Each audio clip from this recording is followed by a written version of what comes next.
تفسیر قرآن پر مبنی پروگرام قول اللہ میر عدیل عارف کی جانب سے۔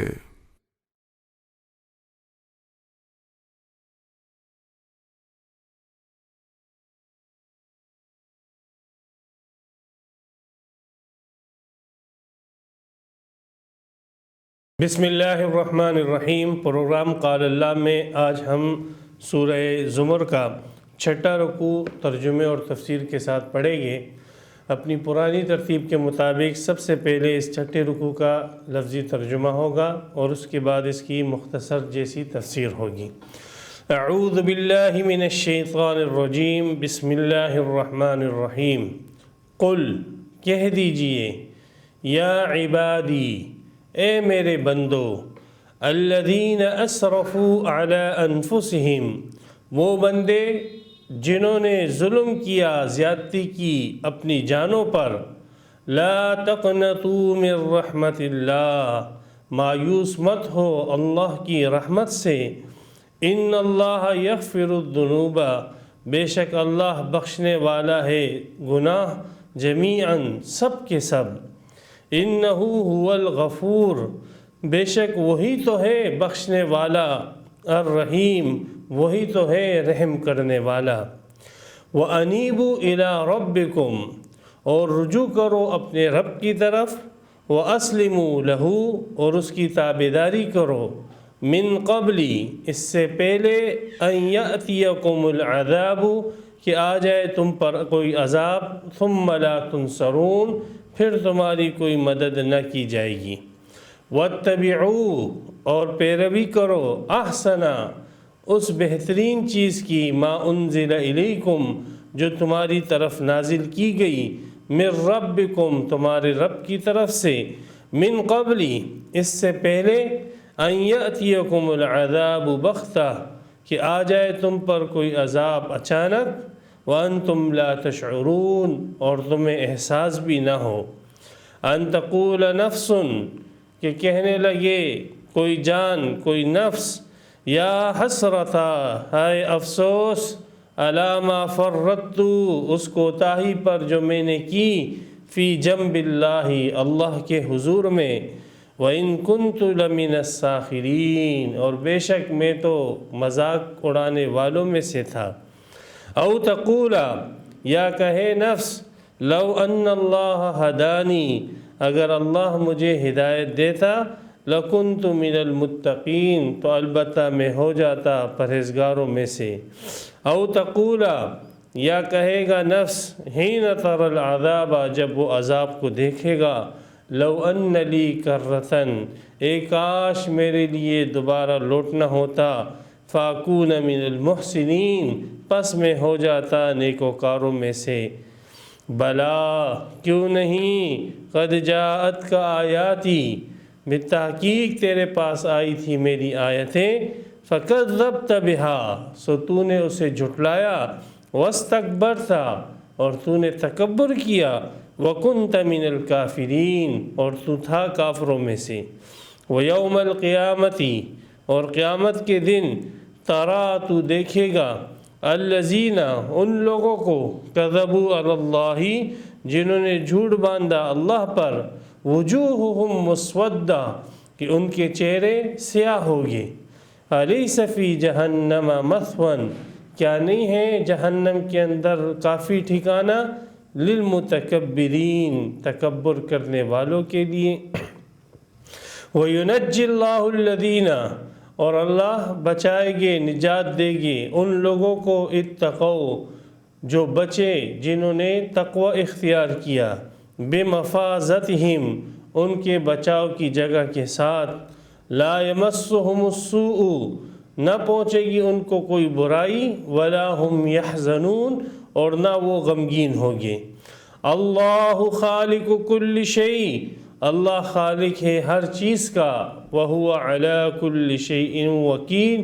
اور وہی ہے ہر چیز کا کارساز۔ لہ مقالید السماوات والارض، اسی کے پاس ہے آسمانوں اور زمین کی کنجیاں، چابیاں۔ والذین کفروا، اور وہ لوگ جنہوں نے انکار کیا، بآیات اللہ، اللہ کی آیتوں کا، اولئک هم الخاسرون، یہی لوگ خسارے والے ہیں۔ یہاں پر سورہ زمر کا 6واں رکوع مکمل ہوا اور 63 آیتیں یہاں پر تام ہوئی۔ سورہ زمر جیسے میں ابتدا سے عرض کرتا آ رہا ہوں کہ سورہ زمر کے 3 رکوع میں اسلام کی جو بنیادی تعلیمات ہیں، ایمان، اسلام اور احسان، ابتدائی 3 رکوع کے اندر ان کا ذکر ہے۔ پہلے رکوع میں ایمان اور ایمان کی بنیاد توحید کا بیان ہے، دوسرے رکوع میں اعمال صالحہ کا بیان ہے، اور تیسرے رکوع میں درجہ احسان کا بیان ہے۔ پھر اس کے بعد 4تھے رکوع کے اندر ذکر تھا کہ یہ ایمان، احسان اور یہ اعمال صالحہ وہ معتبر ہوگی جو منزل من اللہ ہو اور جو اللہ کا سچا نبی لے کر آئے۔ اگر کوئی لوگ اپنی طرف سے اللہ پر جھوٹ باندھے اور اپنی طرف سے باتیں گھڑ کے اللہ کی طرف منسوب کریں تو وہ ایمان، وہ عمل صالح، وہ احسان معتبر نہیں ہیں۔ ان تینوں کے اعتبار میں اعتبار اس ایمان اور اسلام اور احسان کا ہوگا جو وحی کے ذریعے سے، نبی کے ذریعے سے امت تک پہنچے۔ اور پھر جن لوگوں نے اس ایمان، احسان اور عمل صالح کے ساتھ اپنے آپ کو متصف کیا، ان کے لیے اللہ سبحانہ و تعالی نے دنیا میں اپنی مدد کا اعلان کیا، اپنی نصرت کا اعلان کیا، اور آخرت میں ان کے لیے جنت کی نوید سنائی۔ اور جن لوگوں نے انکار کیا ان کے لیے دنیا اور آخرت میں اللہ سبحانہ و تعالی نے وعید بیان کی۔ پھر اس کے بعد 5ویں رکوع کے اندر ذکر آیا تھا ان لوگوں کا کہ جو اللہ سبحانہ و تعالی کے سامنے کھڑے ہیں، اللہ کی توحید کے سامنے، ایمان کے سامنے، اسلام کے سامنے جو لوگ کھڑے ہیں، ان لوگوں کی حقیقت حال جو ہے لوگوں کے سامنے واضح کی گئی کہ یہ لوگ عقل کے کس درجے پر ہیں، اور دین کے اندر اور عبادت اور توحید کے اندر ان کے عقل کا معیار کہاں تک گرا ہوا ہے۔ تو ان کی گری ہوئی سطحی اور انتہائی پستہ سوچ کو جو ہے ان کے عقائد کی روشنی میں جو ہے واضح کیا گیا، اور ضمناً ساتھ ساتھ آخرت کے اس بات پر اور آخرت کے ہونے پر اور آخرت قیامت کے آنے پر اللہ سبحانہ و تعالی نے اپنے علم، اپنی قدرت کے ساتھ دلیلیں فراہم کی۔ اس طریقے سے 5واں رکوع مکمل ہوا اور اس میں آخرت کا ذکر بھی آ گیا۔ اب قل یا عبادی الذین، یہ جو 6واں رکوع ہے، جب ایمان، اسلام اور احسان کی بات ہوئی اور یہ ذکر ہو گیا کہ اس کے ساتھ متصف لوگ کامیاب ہیں، اب وہ لوگ جو ایمان سے باہر ہیں، یا وہ لوگ جو عمل صالح سے باہر ہیں، یا وہ جو احسان کے ساتھ متصف نہیں ہیں، تو آیا ان کے لیے اس ایمان میں اور اس اسلام میں اور اس احسان کے اندر آنے کا کوئی دروازہ کھلا ہے کہ نہیں؟ تو اس رکوع کے اندر یہی بیان کیا گیا کہ ان کی موت تک ان پر یہ دروازہ واہ اور کھلا ہوا ہے۔ وہ موت تک ان کو وقت ہے کہ وہ مرنے سے پہلے پہلے ایمان کے اندر داخل ہو جائیں،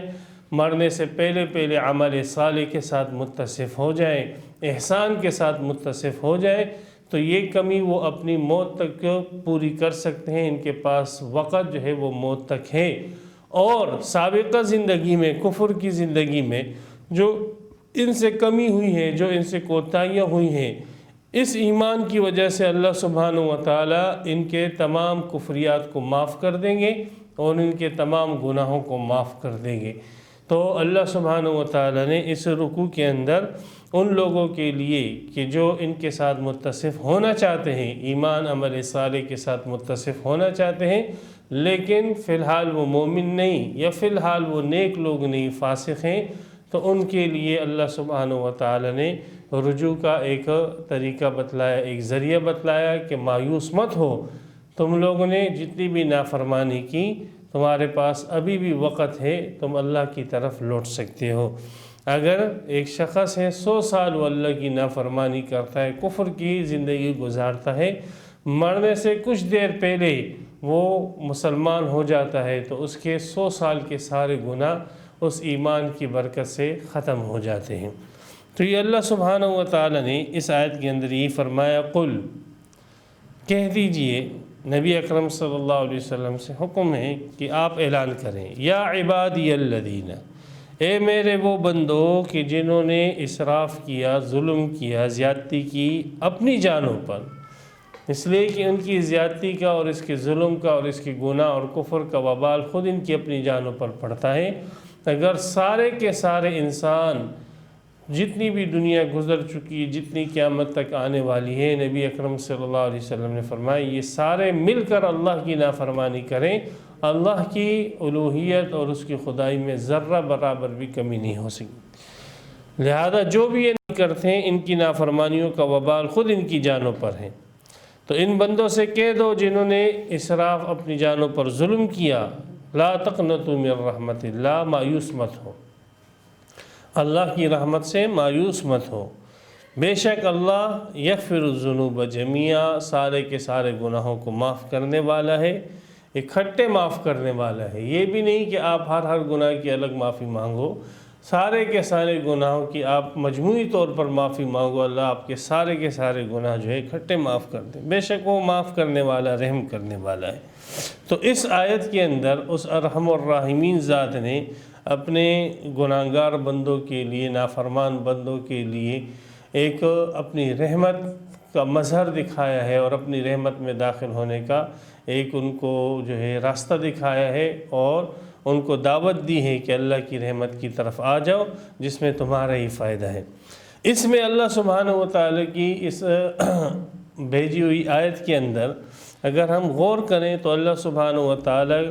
کے اس آیت کے اندر ہر لفظ جو ہے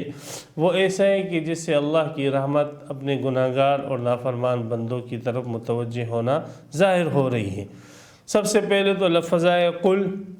نبی اکرم صلی اللہ علیہ وسلم سے اعلان کروایا جا رہا ہے، اور آپ علیہ السلام تو رحمت للعالمین ہیں، تو جو خود رحمت للعالمین ہے اس سے کہا جا رہا ہے کہ آپ جا کر جو ہے یہ اعلان کریں۔ تو اس سے بھی اللہ سبحانہ و تعالی کی رحمت کی بندوں، گناہگار بندوں کی طرف توجہ کی ایک جھلک اس سے پتہ لگی۔ دوسری اللہ نے فرمایا یا عباد، عباد کا لفظ استعمال کیا، عبد سے ہے، عبد معنی بندہ جو ذلت اور پستی اور خست کو دکھلاتا ہے، تو اللہ سبحانہ و تعالیٰ نے ان کو عباد کے لفظ سے مخاطب کیا کہ یہ کمزور ہے، ضعیف ہے، خسیس ہے، اللہ کے سامنے جو ہے عاجز ہے، اللہ کے سامنے ان کی کوئی حیثیت نہیں ہے۔ تو اب اللہ سبحانہ و تعالیٰ جو ہے وہ جلال والے، وہ قہر والے، وہ بڑائی کبریائی والے ہیں، اور وہ کریم ذات ہے، تو وہ اس قسم کے پست اور اس قسم کے خست لوگوں کے اوپر اللہ سبحانہ و تعالیٰ کی رحمت کا تقاضا ہے کہ ان کے اوپر رحمت کریں۔ تو یہاں پہ لفظ عباد کے ساتھ ان کو یاد کرنا، یہ دوسرا قرینہ ہوا اللہ کی رحمت کی توجہ۔ پھر تیسرا اللہ نے ان کو کہا یا عبادی، میرے بندو، گناہگاروں کو کہا میرے بندو، اپنی طرف نسبت کی۔ اس نسبت کے اندر بھی اللہ کی رحمت کی جھلک نظر آتی ہے کہ اللہ سبحانہ و تعالیٰ نے ان کے ساتھ اغیار کا تعلق نہیں کیا، یا عباد نہیں فرمایا، کہا میرے بندو۔ تو جب اللہ سبحانہ و تعالیٰ کسی چیز کی عظمت لوگوں کے سامنے بیان کرتے ہیں تو اس کی نسبت اپنی ذات کی طرف فرماتے ہیں۔ تو یہاں پر بھی ان گناہگار جو کہ اللہ کی طرف رجوع کرنے والے ہیں، ان کی عظمت لوگوں کے سامنے بیان کرنے کے لیے اللہ سبحانہ و تعالیٰ نے ان کی نسبت اپنی طرف فرمائی۔ یہ تین۔ چوتھا الذین اسرفوا علی انفسہم، کہ جنہوں نے اپنی جانوں پر ظلم کیا، تو یہ سارے کا سارا نقصان ان گناہگاروں کو ہی پہنچا ہے، اللہ کو کوئی نقصان ان کے گناہ کی وجہ سے نہیں پہنچا۔ تو یہ بھی اس بات کا تقاضا کرتا ہے کہ اس جیسے جو بے وقوف لوگ تھے اور بے عقل لوگ تھے جنہوں نے خود اپنے ہی نقصان کیا، تو اللہ کا کوئی نقصان نہیں کیا، تو اللہ کی رحمت کا تقاضا یہ کہ ان کو بخش دیں۔ چھٹا لا تقنطوا، اللہ نے فرمایا مایوس مت ہو جانا، لا تقنطوا حکم نہیں ہے، لا تقنطوا مت ہونا مایوس، ہاں تو یہ ایک حکم دینا اللہ سبحانہ، اور فرمایا کہ جو اللہ کی رحمت سے مایوس ہو وہ تو کافر ہوتا ہے، تو مایوسی حرام فرما دی۔ یہ بھی اللہ سبحانہ و تعالیٰ کی رحمت کی ایک جھلک ہے۔ ساتواں فرمایا من رحمت اللہ، اللہ کی رحمت سے، رحمت اس کے اندر خود اللہ کی رحمت اور بندوں کی طرف جو کرم، 8 ہو گئے۔ پھر اللہ من رحمتی ہی نہیں کہا، من رحمتی نہیں کہا، بلکہ اللہ کا اسم لے کر آئے، نام لے کر آئے ہیں جو ہر قسم کے کمال کی صفات کے ساتھ متصف ذات ہے۔ اور لفظ اللہ کا لانا بھی یہ اللہ کی رحمت کی دلیل ہے۔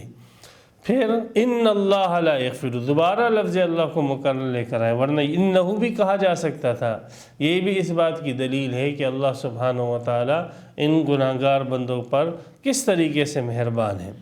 یغفر الذنوب، اللہ سبحانہ یغفرو فعل مضارع لے کر آئے جس میں تجدید ہے کہ اللہ سبحانہ و تعالی یہ نہیں ہے کہ صرف ایک مرتبہ معاف کرتے ہیں، بلکہ معاف کرتے رہتے ہیں، معاف کرتے رہتے ہیں۔ اگر ایک بندہ جو ہے وہ 100 مرتبہ گناہ کرے اور اللہ سبحانہ و تعالی سے ہر مرتبہ معافی مانگے اور پھر اس گناہ کی طرف آئے، اللہ سبحانہ و تعالی جو ہے اس توبہ کو قبول کرتے ہیں اور اس کی گناہ کو معاف کر دیتے ہیں۔ تو یغفرو کے اندر تجدید میں اشارہ اس بات کی طرف کہ اللہ کی یہ توبہ ایک وقت کے اندر نہیں ہے، بلکہ ہمیشہ جب بھی بندہ گناہ کر کے توبہ کرے اللہ کی رحمت اس کی طرف متوجہ۔ الذنوب الف لام استغراق جمع لے کر آئیں، تمام کے تمام گناہ اللہ معاف کر دیتا ہے، تمام کے تمام گناہ، نہ چھوٹا نہ بڑا نہ اکبر نہ کبیر، ہر قسم کے گناہ، خواہ وہ شرک کی قسم کے ہو، خواہ وہ کفر کی قسم کے ہو، خواہ وہ فسق کی قسم کے ہو، خواہ وہ بد عقیدگی کی قسم کے ہو، بدعات ہو، ہر قسم کے گناہوں کو اللہ سبحانہ و تعالی معاف کرتا ہے۔ یہ بھی اللہ کی رحمت کی ایک دلیل۔ جمیعاً پھر یہ ہے کہ سارے کے سارے گناہ اللہ سبحانہ و تعالی یک بارگی معاف کر دیتے ہیں۔ سبحان اللہ، کرم دیکھیں، اکٹھے معاف کر دیتے ہیں۔ یہ بھی نہیں کہ آپ کو ہر گناہ کی، اب آپ نے 10,000 گناہ کیے ہیں تو 10,000 دن تک آپ نے جو ہے اللہ کی نافرمانی کی ہے، اب جو ہے آپ نے ہر گناہ کی الگ الگ جو ہے معافی نہیں۔ آپ یوں کہو، یہ اللہ مجھے معاف کر دے، میں نے جتنے گناہ کیے ہیں سب میرے گناہوں کو معاف کر دے، اللہ سبحانہ و تعالی آپ کے سارے گناہوں کو معاف کر دے گا۔ انہو هو الغفور، حسر کے ساتھ لے کر آئے ہیں کہ معافی تو صرف اللہ ہی کرنے والا ہے، اللہ کے علاوہ تو کوئی معاف کرنے والا ہے ہی نہیں۔ تو جب اللہ کے علاوہ معاف کرنے والا ہی نہیں ہے اور یہ اتھارٹی اور یہ طاقت صرف ایک اللہ کے پاس ہے، تو اب اللہ سبحانہ و تعالی کی رحمت کا تقاضا یہ ہے کہ اس سے بندوں کو نا امید نہ کرے اور بندوں پر اپنی رحمتیں اپنی شان کے مطابق نچھاور فرمائے، حسر فرمائے۔ پھر غفور کا لفظ لے کر آئے ہیں اور رحیم کا لفظ لے کر آئے ہیں جو مبالغے کے صیغے ہیں، اور یہ بتلا رہے ہیں کہ اللہ سبحانہ و تعالی بہت زیادہ معاف کرنے والے اور بہت زیادہ رحم کرنے والے ہیں۔ تو صرف یہ نہیں کہ بخش دیا، بلکہ رحم کا تقاضا یہ ہے کہ جو کمی کوتاہی آپ کی ہو چکی ہے اس کمی کوتاہی کی بھی تلافی کر دی گئی۔ جیسے ایک حدیث میں آتا ہے کہ اللہ سبحانہ و تعالی کی رحمت یہ ہوگی کہ قیامت کے دن ایک بندہ ایسا بھی ہوگا کہ جس کے گناہ ہوگے اور اللہ سبحانہ و تعالی اس کے سارے گناہوں کو نیکیوں سے تبدیل کر دے گی، چھوٹے گناہ چھوٹی نیکیوں سے، بڑے گناہ بڑی نیکیوں سے تبدیل کر دے گی۔ اللہ ایسے بخشنے والے، رحم کرنے والے۔ تو آیت کا ہر لفظ میں اگر غور کیا جائے تو یہ اللہ کی رحیمیت، اللہ کا کرم، اللہ کی ذرہ نوازی، اللہ کی عنایت اس سے جھلکتی ہے کہ کیسے اللہ سبحانہ و تعالیٰ کی اپنے گناہگار بندوں کے ساتھ تعلق اور کیسا اللہ کا ربط جو ہے اپنے گناہگار بندوں کے ساتھ ہے۔ اب اس میں اللہ سبحانہ و تعالیٰ نے اپنی رحمت بتلا دی، اور اللہ سبحانہ و تعالیٰ نے یہ بھی بتلا دیا کہ میں سارے گناہوں کو معاف کرنے والا ہوں اور اس گناہوں کی تلافی بھی کروا دوں گا۔ اس جو کمی آئی ہے اس گناہ کی وجہ سے آپ کے اندر اس کمی کی تلافی بھی کر دوں گا۔ اب توبہ کا طریقہ بیان کیا جا رہا ہے کہ توبہ کا طریقہ کیا ہے، گناہوں کو معاف کرانے کا طریقہ کیا ہے۔ آپ یہ چاہتے ہو کہ میرے سارے گناہ معاف ہو جائیں تو ٹھیک ہے، پھر اس طریقے پر آ جاؤ۔ آگے اس کا نسخہ بیان کیا جا رہا ہے، وَأَنِيبُوا إِلَىٰ رَبِّكُمْ، اور رجوع کرو اپنے رب کی طرف۔ اب آ جاؤ، لوٹ آؤ، بس کفر سے اسلام کی طرف لوٹ آؤ، فسق اور فجور اور نافرمانی سے اطاعت کی طرف لوٹ آؤ، بد عقیدگی سے اچھے عقیدے کی طرف لوٹ آؤ، ترک احسان سے احسان کی طرف لوٹاؤ، انیبو الی ربکم، اپنے رب کی طرف لوٹاؤ۔ یہ نہیں ہے کہ آپ اسی کفر کے اندر رہو اور آپ اسی بدعملی کے اندر رہو اور یہ کہتے رہو، یہ راگ الاپتے رہو کہ اللہ بڑا غفور رحیم ہے، اللہ بڑا غفور رحیم ہے، اللہ جو ہے معاف کر دے گا۔ نہیں، اللہ معاف کرے گا، لیکن اس طریقے پر جو طریقہ اللہ سبحانہ و تعالی نے بتایا ہے، اور وہ طریقہ یہ ہے کہ وہ اس گناہ کو فی الفور چھوڑ دو۔ اگر اس گناہ اور اس نافرمانی کے ساتھ متصف ہو اور وہ گناہ کر رہے ہو اور ہاتھ میں آپ نے تسبیح پکڑی، استغفار استغفار کر رہے ہو، تو یہ در حقیقت جو ہے اس استغفار کے ساتھ جو ہے مذاق اڑانا ہے، اس کا تمسخر کرنا ہے کہ گناہ میں خود مبتلا ہو اور پھر اس گناہ کے اوپر استغفار کرتے ہوئے یہ استغفار کا ایک قسم کا تمسخر اڑانا ہے۔ تو اگر گناہوں کو معاف کروانا ہے تو اس کا طریقہ یہ ہے انیبو الی ربکم، کہ رب کی طرف لوٹاؤ، ان گناہوں کو فی الفور جو ہے چھوڑ دو۔ وَأَسْلِمُوا لَهُ، گناہوں کو معاف کرانے کے لیے دوسری شرط یہ ہے کہ اس کے اللہ ہی کے تابعدار ہو جاؤ۔ اب جو احکامات شریعت نے دیے ہیں آئندہ زندگی میں، اب آئندہ زندگی میں اس گناہ کے نہ کرنے کا پختہ ارادہ ہو، اور اب اللہ کے جو جو احکامات ہیں اس کی تابعداری شروع کر دو۔ اگر گناہ اس درجے کا ہے جو کفر اور شرک ہے، اس سے آپ نے توبہ کی، اس کو چھوڑ دیا، شراب نوشی کرتے تھے اس کو چھوڑ دیا، بدکاریاں کرتے تھے اس کو چھوڑ دیا، جھوٹ بولتے تھے اس کو چھوڑ دیا، غیبت حسد کرتے تھے اس کو چھوڑ دیا، سب آپ نے چھوڑ دیے، ٹھیک ہے، چھوڑنے کے کام آپ نے کر دیا، اللہ کی طرف لوٹ آئے۔ اب آگے اعمال صالحہ کرنے ہیں، اسلموا لہ، اور جو شریعت کے احکام ہیں اس کی تابعداری کرنی ہے، تب اللہ سبحانہ و تعالیٰ آپ کے سارے گناہوں کو معاف کر دے گا۔ یہ ہے سچی توبہ۔ یا ایھا الذین آمنوا توبوا الی اللہ توبۃ نصوحا، سورہ تحریم میں خالص توبہ، سچی توبہ۔ سچی توبہ یہی ہوگی کہ ان گناہوں کو چھوڑ دے اور آئندہ زندگی میں گناہوں کو نہ کرنے کا ارادہ ہو اور تابعداری کی زندگی کو گزارے، تو پھر اس زندگی کی وجہ سے اللہ سبحانہ و تعالیٰ آپ کی سابقہ زندگی میں جو آپ نے گناہ کی اس کو معاف فرما دے گی، اور اسلام کے جو بھی حکم آئے، اللہ کا جو بھی حکم آئے اس کی تابعداری کریں۔ اگر گناہ اس درجے کا ہے کہ اس میں حقوق اللہ ضائع کیے ہیں تو ان کو بجا لائیں۔ اگر ابھی تک نمازیں قضا کی ہیں تو ان نمازوں کی قضا کریں۔ یہ نہیں کہ بس میں توبہ کر چکا ہوں، نماز نہیں، اب توبہ کے ساتھ یہ ہے کہ لہو، اس نمازوں کی قضا کریں۔ شریعت کا یہ حکم ہے۔ روزے نہیں رکھے تھے ابھی تک، یہ گناہ کیا تھا، اب توبہ کر لیا، ترک روزہ چھوڑ دیا، اب روزے رکھ رہے ہو، اب سابقہ جو روزے تھے اسلموا لہ، شریعت کا حکم یہ ہے اس کی تابعداری کرو، اب جو سابقہ روزے ہیں اس کو ادا کرو۔ اگر زکوٰۃ ابھی تک نہیں دی تو جتنے سالوں کی زکوٰۃ آپ پر واجب بن رہی ہے وہ زکوٰۃ جو حساب لگا کر دے دو۔ کسی کا نہ حق لیا تھا، بہن کا حق وراثت کے اندر نہیں دیا تھا تو فوراً اس کا حق وراثت کے اندر دے دو۔ کسی سے ادھار لیا تھا، ادھار نہیں دیا ہے ابھی تک، تو وہ ادھار اس کو واپس چکا دو۔ کسی کا مال ناجائز طور پہ لیا تھا، وہ مال اس کو واپس لوٹا دو۔ یہ ہے اسلموا لہ۔ اگر ایسا نہیں کرو گے تو پھر یاد رکھو اللہ سبحانہ و تعالیٰ گناہوں کو معاف نہیں کرے گی۔ گناہوں کے معافی اللہ سبحانہ و تعالیٰ کرے گے، اور اس کے معاف کرنے کا طریقہ بھی یہ بنا دیا کہ انابت ہو اور اسلام ہو، اللہ کی طرف رجوع ہو، گناہوں کا ترک ہو، اور آئندہ کی زندگی میں اسلام کی جو بھی احکامات آئے اس کی تابعداری کرتا رہے۔ اور یہ وقت آپ کے پاس ہے رجوع الی اللہ کا اور اسلام کا، اور یہ دو کام کر کے اپنے سارے سابقہ گناہوں کو معاف کرانے کا وقت آپ کے پاس ہے موت تک۔ پھر جب موت آ جائے گی پھر جو ہے کوئی کام نہیں آئے گا، پھر کوئی مددگار آپ کا نہیں ہوگا، پھر کوئی آپ کے گناہوں کو نہیں بخشوا سکے گا، پھر جو ہے کیا نام ہے، کوئی شخص بھی، کوئی بھی جتنا بھی بڑا اللہ کا ولی ہو، جتنا بھی اللہ کا بڑا بزرگ ہو، فرشتہ ہو، نبی ہو، اگر کوئی کفر کے ساتھ مر جائے تو وہ اس کو جنت میں داخل نہیں کر سکتا، نہیں کر سکے گا۔ تو وہ موقع ہے، کافروں کے پاس، مشرکوں کے پاس موقع ہے، موت تک کا وقت ہے۔ گناہگاروں کے پاس موقع ہے، موت تک کا وقت ہے۔ من قبل ان یأتیکم العذاب،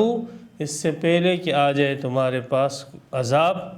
ثم لا تنصرون، پھر تمہاری کوئی مدد نہ کی جائے گی، پھر یہ کہو گے یا اللہ ہماری مدد فرما، پھر تمہاری کوئی مدد نہ ہوگی۔ عذاب موت آ جائے اچانک، جب موت آتی ہے تو موت کے فرشتے عذاب بن کر آ جاتے ہیں، تو موت چونکہ اچانک آ جاتی ہے تو اس لیے تو فرمایا موت کے آنے سے پہلے، عذاب کے فرشتوں کے آنے سے پہلے رجوع کر کے اپنے گناہوں کو معاف کر دو۔ وَاتَّبِعُوا أَحْسَنَ مَا أُنزِلَ إِلَيْكُم مِّن رَّبِّكُم۔ انابت، اسلام، اور اب تیسرا لفظ آ رہا ہے اتباع۔ دیکھیں کتنی بہترین ترتیب۔ انابت الی ربکم کے اندر کفری عقائد آپ چھوڑ دو، شرکی عقائد چھوڑ دو، بدعملیاں آپ چھوڑ دو، اسلموا لہ، صحیح عقیدے آپ اختیار کرو، صحیح توحید آپ اختیار کرو، صحیح ایمان آپ اختیار کرو، اور اچھائی کے ساتھ آپ اپنے آپ کو متصف کرو، اعمال صالحہ کے ساتھ اپنے آپ کو متصف کرو، اور جو حکم شریعت کا ہے اس کی پیروی کرو۔ اور اب تیسرا چونکہ احسان بھی ہے، وَاتَّبِعُوا أَحْسَنَ، شریعت کے ایسے احکامات ہیں کہ اس میں پھر ترقی کرنے کی کوشش کرو۔ ایسے نہیں ہے کہ بس جواز کو دیکھ لیا اور جواز کو پکڑ کے جو ہے اس کو جو ہے اس پر عمل کر رہے ہیں، بھائی یہ سنت ہے مولوی صاحب، جی مفتی صاحب یہ سنت ہے، کوئی فرض واجب تو نہیں ہے، جی فرض واجب نہیں، سنت ہے، بس پھر نہیں کر رہے۔ ہاں کوئی مستحب ہے اس کو نہیں کر رہے، نہیں، اگر شریعت کے اندر ایک چیز مستحب آئی ہے، ایک سنت آئی ہے، تو آپ کو احسان کے درجے پر پہنچنا ہے، آپ کو کمال کے درجے پر پہنچنا ہے، کمال ایمان کے درجے پر پہنچنا ہے، آپ کو نفس ایمان، مطلق ایمان سے نکل کر آگے کے منازل طے کرنے ہیں۔ تو آپ نے وَاتَّبِعُوا، پیروی کرنی ہے، أَحْسَنَ مَا أُنزِلَ إِلَيْكُم، جو تمہاری طرف نازل کیا گیا ہے، دین جو تمہاری طرف نازل کیا گیا ہے، اس میں سے جو سب سے بہتر چیز ہے اس کی آپ نے پیروی کرنی ہے۔ جواز ٹھیک ہے، اب اگر جواز کے اوپر عمل کرتے ہو ٹھیک ہے، لیکن آپ اس بات کو دیکھیں کہ وہ ثواب سے آپ محروم ہو جاؤ گے۔ آپ اگر مثال کے طور پہ کھڑے ہو کر پانی پیتے ہو، چلو ٹھیک ہے، آپ گناہگار نہیں ہو رہے ہو، ٹھیک ہے آپ نے کھڑے ہو کر، لیکن بیٹھ کر پانی پینے کی جو سنت ہے اس ثواب سے آپ محروم ہو گئے، اور اس سنت کے ثواب سے محروم ہو گئے۔ آپ بغیر بسم اللہ پڑھے کھانا شروع کرتے ہو، کھانا کھاتے ہو، پانی پیتے ہو، کوئی بھی کھانے کی چیز آپ بغیر بسم اللہ کے کھاتے ہو، صحیح حرام نہیں ہے، لیکن بسم اللہ کے جو برکات ہیں، جو انوارات ہیں، اور جو اس کے فضائل اور ثواب ہیں، ان سے آپ محروم ہو جاتے ہیں۔ آپ نے کھانا کھا لیا، بس اٹھ گئے، آپ نے الحمدللہ نہیں کہا، اللہ کا شکریہ ادا آپ نے نہیں کیا، تو ٹھیک ہے کوئی حرام کام آپ نے نہیں کیا، لیکن آپ ایک بہت بڑی نعمت سے اور ایک بہت بڑے ثواب سے آپ نے اپنے آپ کو محروم کر دیا۔ نبی اکرم صلی اللہ علیہ وسلم نے فرمایا ان اللہ لیرضى عن العبد ان یأکل الاکلۃ او یشرب الشربۃ فیحمدہ علیہا، اللہ سبحانہ وتعالیٰ تو اتنی معمولی بات پہ بھی بندے سے راضی ہو جاتے ہیں کہ جب وہ کوئی چیز کھاتا ہے یا کوئی چیز پیتا ہے اور اس کے بعد اللہ کی تعریف کرتا ہے، اللہ اس سے راضی ہو جاتے ہیں۔ ہاں نبی اکرم صلی اللہ علیہ وسلم کی ایک دعا ہے، ابو داؤد شریف کے اندر کتاب الاطعمہ کے کتاب اللباس کے اندر ہے، بڑی جو ہے قیمتی دعا ہے، بڑی قیمتی، جس کو جستجو ہو ابو داؤد جلد ثانی میں دیکھ لے۔ نبی اکرم صلی اللہ علیہ وسلم فرمایا جس نے کھانا کھانے کے بعد یہ دعا پڑھی، اللہ سبحانہ وتعالیٰ اس کے اگلے اور پچھلے گناہوں کو معاف فرما دیتے۔ اگلے عموماً جو ہے مناقب اور فضائل کے اندر پچھلے گناہوں کی معافی آتی ہے، لیکن یہ ایسا عمل ہے کہ اس پہ آنے والے گناہ بھی اللہ معاف فرما دیتے۔ کتنا بڑا، صرف آپ نے الحمدللہ ایک جملہ کہنا تھا، تو آپ ان مناقب سے محروم رہ گئے۔ تو اس لیے آپ کو احسان اور کمال ایمان کے درجے پر پہنچنا ہے۔ تو تیسری چیز جو تیسرے رکوع کا مرکزی چیز تھی کہ وَاتَّبِعُوا أَحْسَنَ مَا أُنزِلَ إِلَيْكُم، جو چیز تمہاری طرف نازل کی گئی ہے اس میں احسن کی پیروی آپ نے کرنی ہے، ہاں صرف جوازوں کے پیچھے نہیں ڈھونڈنا ہے۔ اور قرآن مجید میں جگہ جگہ اللہ سبحانہ و تعالیٰ نے احسن عمل کی جو ہے پیروی کا حکم دیا ہے۔ مثال سورہ ملک کے اندر تبارک الذی بیدہ الملک وہو علی کل شیء قدیر الذی خلق الموت والحیاۃ لیبلوکم ایکم احسن عملا، تم میں سے کون احسن عمل کرتا ہے، حسن عمل نہیں۔ آپ نے مسواک نہیں کیا، نماز پڑھ لی، ہو جائے گی، صحیح ہے، لیکن ایک مسواک کر کے آپ جب نماز پڑھتے ہو آپ کو ایک نماز کے بدلے 70 نمازوں کا ثواب ملتا ہے۔ ہاں، تو اس لیے اللہ سبحانہ و تعالی نے اس آیت کے اس حصے کے اندر فرمایا انابت ہو، اسلام ہو، اور پھر احسان اور کمال کو اگر پورا کرنا ہے تو پھر ما انزل الیکم میں جو احسن ہے اس کی آپ نے پیروی کرنی ہے، جوازوں کے پیچھے آپ نے نہیں بھاگنا ہے۔ من ربکم، جو تمہارے رب کی طرف سے تمہارے پاس آیا ہے دین، اس میں سے اپنے خاندان، اپنے بزرگوں، اپنے بڑوں، ایسی باتیں نہیں، بلکہ جو رب کی طرف سے تمہیں دین ملا ہے اس میں سے احسن کی آپ نے پیروی اور اتباع کرنی ہے۔ یہ بھی آپ کے پاس وقت ہے، ایمان کی ترقی کا بھی آپ کے پاس وقت ہے، جیسے ایمان کا وقت ہے آپ کے پاس، عمل صالح کا وقت ہے آپ کے پاس، اسی طریقے سے آپ کے پاس ایمان میں ترقی کا وقت بھی ہے۔ من قبل ان یاتیکم العذاب بغتۃ، اس سے پہلے کہ تم پر عذاب آ جائے اچانک، وانتم لا تشعرون، اور تمہیں احساس بھی نہ ہو، شعور بھی نہ ہو۔ مطلق ایمان انسان کو ہمیشہ کی جہنم سے بچاتا ہے، مطلق ایمان، لیکن جنت میں ابتداءً داخل نہیں کراتا۔ کامل ایمان انسان کو ہمیشہ کی جہنم سے بلکہ جہنم میں ابتداءً داخل ہونے سے بھی بچاتا ہے اور ابتداءً جنت میں لے کے بھی جاتا ہے۔ تو اس لیے آپ نے مطلق ایمان پر اکتفا نہیں کرنا ہے، آپ نے اپنے ایمان کو کامل درجے تک پہنچانا ہے، ورنہ اگر آپ نے مطلق ایمان بس میں مسلمان ہوں، نہ اس اسلام کے اندر کمال ایمان ہی نہیں ہے، اور ایمان کی جو آپ علیہ السلام نے فرمایا 70 سے زیادہ شاخیں ہیں اور 70 سے زیادہ حصے ہیں، اس میں کوئی حصے ہی نہیں ہیں، صرف اس نے 2-3 جو بنیادی حصے ہیں وہ اپنے ایمان کے اندر رکھے، مطلق ایمان بس رکھا ہوا ہے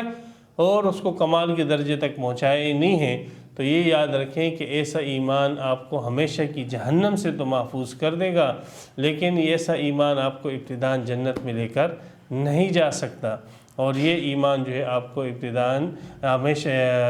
جہنم میں داخل ہونے سے نہیں بچا سکتا۔ تو اس لیے اگر ایمان کامل نہ ہو تو ایسے افراد کے اوپر بھی عذاب کے آنے کا اندیشہ ہے، ان کے پاس بھی وقت ہے موت تک۔ وَأَنْتُمْ لَا تَشْعُرُونَ، اور تمہیں احساس بھی نہ ہو، ایسے اچانک آ جائے اور تم اسی بے حسی کے اندر رہو، جیسے بے حسی کے اندر ہیں، احساس ہی نہیں۔ أَن تَقُولَ نَفْسٌ يَا حَسْرَتَا، اور ایک نفس کہے، جان کہیں، ہائے افسوس علی ما فرطت فی جنب اللہ، جو میں نے کوتاہی کی اللہ کے حضور میں، ہائے مجھ سے غلطیاں ہوئیں۔ اس وقت افسوس کرو گے، اس وقت توبہ کرو گی، لیکن اس وقت کی توبہ کوئی کام نہیں دے گی۔ اس وقت پھر ہر گناہگار نفس، ہر کافر نفس یہی کہے گا، ہائے مجھ سے کوتاہی ہوئی، فی جنب اللہ، افسوس اس کوتاہی کے اوپر جو اللہ کے حضور میں میں نے کی، اللہ کے دین کے معاملے میں میں نے کی، اللہ سے اجر اور ثواب حاصل کرنے کے لیے میں نے جو کوتاہیاں کی، اللہ کے عذاب سے بچنے کے سلسلے میں جو میں نے کوتاہیاں کی۔ وَإِن كُنْتُ لَمِنَ السَّاخِرِينَ، اور میں تو مسخرہ کرنے والوں میں سے تھا، میں تو دین کی چیزوں کا تمسخر کرتا تھا، داڑھی کا مذاق اڑاتا تھا، دینی لباس کا مذاق اڑاتا تھا، پردے کا مذاق اڑاتا تھا، اسلامی حلیے کا مذاق اڑاتا تھا، روزوں کا مذاق اڑاتا تھا، اسلامی تعلیمات کا مذاق اڑاتا تھا۔ کوئی شخص اگر مجھے اسلامی حلیے میں نظر آتا تو میں اپنے آپ کو مسلمان کہنے والا، کافر تو ہوتے ہی مذاق میں اس کا مذاق اڑاتا، میں تو تھا مذاق اڑانے والوں میں سے، اے افسوس میری تو یہ حالت تھی۔ او تقولا، یا نفس یہ کہے گا، لو ان اللہ ہدانی لکنت من المتقین، اگر اللہ مجھے ہدایت دیتا تو البتہ میں ہو جاتا پرہیزگاروں میں سے۔ ہے افسوس اللہ نے مجھے ہدایت نہ دی، کاش اللہ مجھے زبردستی ہی مسلمان کر دیتا، مومن کر دیتا، تاکہ میں متقی اور پرہیزگار اور کامل ایمان والا بن جاتا۔ اس موقع پر یہ افسوسناک جملے جو ہے کہے جائے گی، حسرت بھری یہ آہیں نکال کر کہے جائے گی۔ او تقولا، یا نفس یہ کہے گا، حین تر العذاب، جب عذاب کو دیکھے گا، لو ان لی کرتن، کاش میرے لیے ایک مرتبہ لوٹنا ہو، دوبارہ لوٹنا ہو، فاکون من المحسنین، تو صرف میں مومن نہیں بنوں گا، صرف میں جو ہے عمل صالح کرنے والا نہیں بنوں گا، بلکہ میں احسان کے درجے تک پہنچ جاؤں گا۔ فاکون من المحسنین، تیسرے درجے تک پہنچ جاؤں گا، صفت احسان کے ساتھ متصف ہو جاؤں گا۔ مجھے بس صرف مومن نہیں بلکہ کامل ایمان والا بن کے دکھاؤں، مجھے دنیا میں ایک مرتبہ جانے دیا جائے، کاش مجھے موقع جو ہے ایک مرتبہ پھر دے دیا جائے۔ اللہ سبحانہ و تعالیٰ نے سورہ انعام میں بتلایا ہے کہ یہ لوگ تو آخرت میں یہ کہیں گے کہ ہمیں دنیا میں جانے کا ایک موقع دیا جائے، لیکن اگر اللہ سبحانہ و تعالیٰ فرماتے وَلَوْ رُدُّوا لَعَادُوا لِمَا نُهُوا عَنْهُ، اگر ان کو موقع دے بھی دیا جائے اور یہ دنیا میں دوبارہ لوٹا بھی دیے جائیں تو بھی یہ وہی کام کریں گے کہ جن سے ان لوگوں کو منع کیا گیا تھا۔ وَإِنَّهُمْ لَكَاذِبُونَ، اور یہ جھوٹے ہیں کہ ہم جو ہے محسنین بن جائے گی، مومنین نہیں بنے گے، محسنین چہ جائے کہ بنے گی، ہاں کچھ بھی نہیں، وہی ہے۔ تو یہ تین باتیں نفس کرے گا اس وقت، وہ نفس جو گناہگار ہے، وہ نفس جو کافر ہے، وہ یہ کہے گا، افسوس کرے گا، حسرت بری جو ہے آہیں نکالے گا، لیکن پھر پچھتاوے کی کیا ہوت جب چڑیا چگ گئی کھیت۔ اب تو چڑیا چگ گئی ہے کھیت، اب کیا کرنا ہے پچھتاوے سے؟ بلا قد جاءتک آیاتی، ہاں یہ قل یا عبادی الذین اسرفوا والی آیت پہنچ چکی تھی تمہیں، اذان چینل کے ذریعے سے تمہیں پہنچ چکی، ہر مسجد میں یہ قرآن رکھا ہوا ہے، یہ آیت تمہیں پہنچ چکی ہے، یہ اللہ کا کلام، اللہ کی آیتیں تمہیں پہنچ چکی ہیں، یہ سب چیزیں تمہیں پہنچ چکی ہیں، کوئی مشکل نہیں ہے، نیٹ سے گوگل سے قرآن مجید نکالنا، ترجمے والا قرآن نکالنا، کوئی مشکل نہیں، میری آیتیں تمہارے پاس پہنچی تھیں، تو نے کیا کیا؟ نفس ابھی تو افسوس کر رہے، فکذبت بہا، تکذیب کی تو نے آیتوں کی، یہ کیا تو نے آیتوں کے ساتھ، واستکبرت، ہو بڑا غرور، اللہ کے حکم کو تو نے پس پش ڈال دیا۔ نہیں، حکومتی سطح پر جو ہے ہم چور کا ہاتھ نہیں کاٹیں گے، وحشیانہ سزائیں ہیں، یہ جاہلیت کے دور کی سزائیں ہیں، اور ہم جو ہے اپنے ذہن سے چور کے لیے سزائیں مقرر کریں گے۔ اتنا غرور، اتنا تکبر کہ اللہ کی آیتوں کی تکذیب نہیں، یہ جو حدود اللہ آئے ہیں اور اللہ کے جو حدود قرآن میں بیان کیے گئے ہیں، احادیث رسول پاک صلی اللہ علیہ وسلم بیان کی، نہیں، یہ تو پرانے دور کی باتیں ہیں، ہاں جھٹلا دیا، تکبر سے کام لیا تھا تو نے، وَكُنْتَ مِنَ الْكَافِرِينَ، اور تو تھا ہی کافروں میں سے، تو نے تو لبادہ صرف اسلام کو اوڑا ہوا تھا مسلمانوں کو الو بنانے کے لیے، تو تھا ہی کافروں میں سے، کافروں میں تکذیب کی، تو نے تکبر کیا اللہ کے حکم کے مقابلے میں، اس کو رد کر کے تکبر کرنا، تکبر یہ کہ اللہ کے حکم آ جائے، صریح حکم آ جائے، پتہ بھی ہو کہ اللہ کا حکم ہے، پھر بھی اس کو نہ ماننا، یہ تکبر ہے، یہ اللہ کے ساتھ تکبر ہے، اور تو تھا کافروں میں سے۔ وَيَوْمَ الْقِيَامَةِ تَرَى الَّذِينَ كَذَبُوا عَلَى اللَّهِ، اور قیامت کے دن تو دیکھے گا ان لوگوں کو جنہوں نے اللہ پر جھوٹ باندھا، کہ جن کو پتہ تھا کہ ہم جھوٹے ہیں، اور جو سامنے والا کہہ رہے اس کا حکم یہ واقعی اللہ کا حکم ہے، مشرکین مکہ یہ سمجھتے تھے،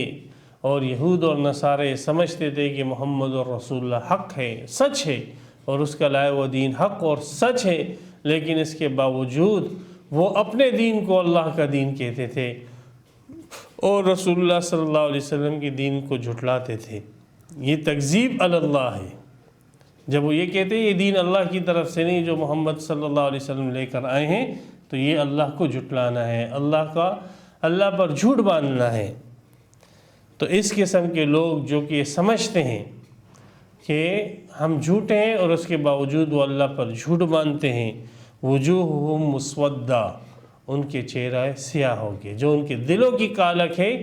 جو ان کے دلوں کا میل ہے، وہ ان کے چہروں پر قیامت کے دن ظاہر ہو جائے گا، چہرے ان کے کالے ہو گئے۔ الیس فی جہنم مثوی، کیا جہنم کا ٹھکانہ کافی نہیں ہے للمتکبرین، ان متکبرین کے لیے جنہوں نے دنیا میں اللہ کے احکامات کو پس پشت ڈالا اور اس کو معمولی سمجھا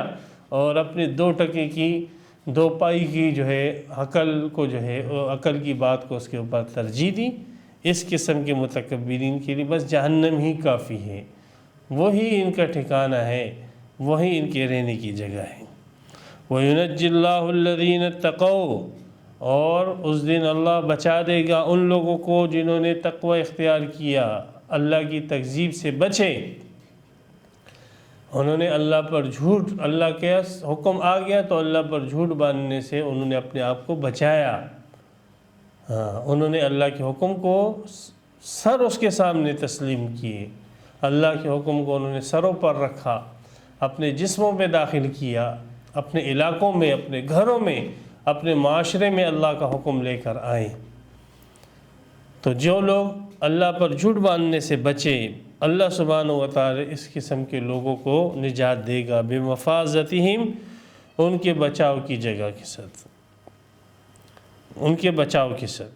ان کے بچاؤ کی جگہ اللہ ان کو دے گا۔ صحیح، حشر کے میدان میں بچاؤ کی جگہ اللہ کا عرش ہے، آخرت میں بچاؤ کی جگہ جنت ہے۔ لا یمسہم السوء، ان کو کوئی برائی نہیں پہنچے گی، ولا ہم یحزنون، اور نہ ان کو کوئی غم ہوگا۔ تو اس قسم کی حشر کے میدان میں ان لوگوں کا یہ حشر ہوگا کہ جو اللہ کے حکم کو جھٹلانے سے اپنے آپ کو بچاتے ہیں۔ اللہ خالق کل شیء، بات مکمل کی جا رہی بس کہ جھٹلاتے بھی کس کے حکم کو ہیں بدبخت انسان۔ تو اپنی حقیقت پر غور کر، اپنی اس تکذیب اور تکبر پر غور کر، بے عقل تو کس کے حکم کو جھٹلا رہے؟ اس اللہ کی خالق کل شیء، جو ہر چیز کا خالق ہے، جو تیرا خالق ہے، تیرے افعال اعمال کا خالق ہے، تیرے عقائد کا خالق ہے، تیرے روح کا خالق ہے، تیرے اطراف میں جتنی چیزیں ہیں ہر چیز کا وہ خالق ہے۔ بے عقل انسان اس خالق کی بات کو تو جھٹلاتا ہے۔ وَهُوَ عَلَى كُلِّ شَيْءٍ وَكِيلٌ، اور صرف یہ نہیں کہ پیدا کر دیا اور مخلوق کے حوالے کر دیا جیسے ہندوؤں کا عقیدہ ہے، کافروں کا عقیدہ ہے کہ اللہ نے کائنات بنا دی انسانوں کے حوالے کر دی۔ نہیں، ہر چیز کا وہ کارساز ہے، ہر چیز اللہ کے حکم کے ساتھ جڑی ہوئی ہے۔ ایک سیکنڈ کے لیے اگر اللہ کا حکم کسی چیز سے ہٹ جائے، معدوم ہو جائے، چیزوں کا وجود، چیزوں کی بقا اللہ کے حکم کے ساتھ ہے۔ اللہ نے تخلیق کی، تخلیق کرنے کے بعد اللہ نے پھر ان کی کارسازی کی اور جو بھی ان کی ضرورتیں تھیں ان کو فراہم کی۔ تو وہ ہر چیز کا خالق بھی ہے اور ہر چیز کا وہ ذمہ دار بھی ہے۔ لَهُ مَقَالِيدُ السَّمَاوَاتِ وَالْأَرْضِ، سبحان اللہ، یہ دنیا کے بادشاہ کی حیثیت کیا ہے، اس پخانے کی حیثیت کیا ہے؟ اللہ اکبر، اللہ تو وہ بادشاہ ہے، وہ شہنشاہ ہے، وہ مالک الملک ہے کہ اس کی بادشاہت آسمانوں میں ہے، اس کی بادشاہت زمین میں ہے، مشرق مغرب شمال جنوب کے اندر ہے، عرش معلیٰ پر اس کی بادشاہت ہے، تحت ثری پر اس کی بادشاہت ہے۔ دنیا کا ایک 2 ٹکے کا بادشاہ ہے، اس کے حکم کو تو پورا کرنے کے لیے اس بادشاہ اور شہنشاہ کے حکم کو توڑتا ہے۔ تو کہتے اس بادشاہ کے پاس، دنیا کے بادشاہ کے پاس خزانہ ہے، اس کے پاس طاقت ہے، اس کے پاس فوج ہے، کچھ بھی نہیں ہے اس کی حیثیت اللہ کے سامنے۔ اس کے پاس تو آسمانوں کی چابیاں اس کے پاس، زمین کے خزانوں کی چابیاں اس کے پاس ہے، ہر چیز کا خزانہ۔ وَإِن مِّن شَيْءٍ إِلَّا عِندَنَا خَزَائِنُهُ، ہر چیز کے خزینے اس کے پاس ہیں۔ اس بادشاہ اور شہنشاہ کے سامنے، اس مالک الملک کے سامنے، تو اس 2 ٹکے اور 2 پائی اور 2 کوڑی کے انسان کی بات جو ہے اس کے سامنے اس پر ترجیح دیتا ہے؟ کوئی تیرا عقل، تیرا شعور ہے، تجھ میں احساس ہے ہاں کہ تو اس رب کے سامنے اس کی بات کو ترجیح دے رہا ہے؟ تو وہ خالق ہے اور وہ سارا نظام چلانے والا ہے اور وہ بادشاہ ہے، اس کے خزانے آسمانوں اور زمینوں کے خزانے اس کے پاس ہیں۔ تو جو ایسے بادشاہ اور ایسے شہنشاہ کے بھیجے ہوئے شریعت اور بھیجے ہوئے دین کا انکار کرے، دنیا کے بادشاہ کے حکم کا انکار کرتے ہو، کیا ملتے ہیں تمہیں؟ تمہیں ڈگریاں مل جاتی ہیں، تمہیں بنگلے مل جاتے ہیں؟ نہیں، 1-2 ٹکے کے بادشاہ کا تم انکار کرو، اس کے فوجی آ کے تمہارا گھر مسمار کر دیتے ہیں، تمہیں رون ڈالتے ہیں، تمہیں باغی قرار دیتے ہیں۔ تو یہ اللہ کے باغی والذین کفروا بآیات اللہ اولئک هم الخاسرون، تو وہ لوگ جو اللہ شہنشاہ، بادشاہ، مالک الملک کی آیتوں کا انکار کرے اور اس کو جھٹلائے، تو نتیجہ ظاہر ہے کہ اولئک هم الخاسرون، یہی لوگ خسارے اور نقصان کے اندر ہیں، یہ کسی اور کا نقصان نہیں کرتے، اپنی ہی جانوں کا نقصان کر رہے ہیں۔ اللہ سبحانہ و تعالی جو ہے ہمیں اسلام، ایمان، عمل صالح، تقوی اور احسان کے ساتھ وابستہ رکھے، ایمان کامل ہمیں عطا فرمائے اور ایمان کامل پر ہمیں موت عطا فرمائے۔ یہاں پر سورہ زمر کا یہ 6واں رکوع تام ہوا۔ وآخر دعوانا ان الحمد للہ رب العالمین۔ تفسیر قرآن پر مبنی پروگرام قول اللہ میر عدیل عارف کی جانب سے